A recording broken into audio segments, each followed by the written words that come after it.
when the crackdown, since Operation Sindoor, we see the kind of crackdown, and that's really led to this 49-year-old Rajasthan state government employee who has been detained in Jaisalmer on suspicion of espionage for Pakistan. He had connections with the former minister in the ex-Ashok Gehlot-led government, and that is what we're hearing. And this is a spy who was working as a personal assistant to the former minister under the Congress regime in Rajasthan. That's right. Sources also telling NDTV that this individual visited Pakistan 7 times, and during his last visit, he did not inform his department about the visit, and also going on to talk about his bank account details as well. So a lot of evidence being collected at this point. For more on this, we're joined by Harsha, Rajasthan government employee accused of spying for Pakistan. A lot of evidence being unearthed by the cops there.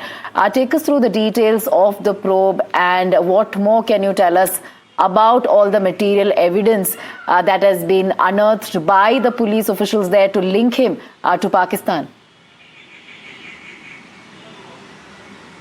Well, the first and foremost evidence that has actually everyone has raised eyebrows here and has actually made this such a big story.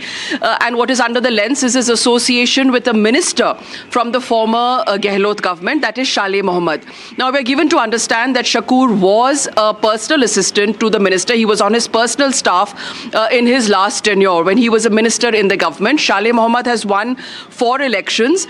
But of course, agencies have also extended themselves to say that, it's a little early and you cannot link the minister and the political background of this case with the espionage racket, though I'm sure that's under investigation as well. Now, who was Shakur? Shakur is about 49 years old. His village is very close to Shaleh Mohammed's village. Now, to give you a little background as to how he came into contact with the minister, Shaleh Mohammed's father, Ghazi Fakir, was a well-known religious leader in that area in Jaisalmer. That area, the demographics are such that it's populated by the Sindhi Muslimans. And the Sindhi Muslims, both sides of the border, follow the Peer Pagaro. Ghazi Fakir was the representative of the Peer Pagaro in Jaisalmer in India. He had considerable political sway, obviously, was sought out by politicians. And his son, Shaleh Mohammed, then stepped into politics, into grassroots politics first, and then fought for elections. Now, Shakur's village is very, very close to Ghazi Fakir's village. He frequently visited Ghazi Fakir. Obviously, since he was a religious leader, he probably would have visited him.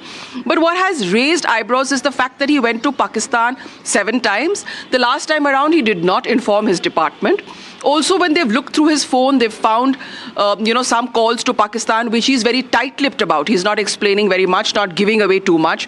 Was he in touch with Pakistani embassy officials? That's something the investigation is heading in that direction. They've sent the phone for FSL. They also are not sure exactly what kind of information he may have been passing on. And also, apart from that, his bank accounts. Now, one bank account he closed just a little while back, some time back. The Jaisalmer police picked him up, but the intel was from higher authorities. So obviously he's on the radar of the intelligence bureau centrally, and now he's undergoing joint interrogation. Now, if you undergo joint interrogation, it means they have some specific leads on you, and we will be bringing you more on this story as the intelligence agencies or as the police finally come up and explain exactly what was Shakur's role. But having said that, he's the 7th such person picked up from Jaisalmer.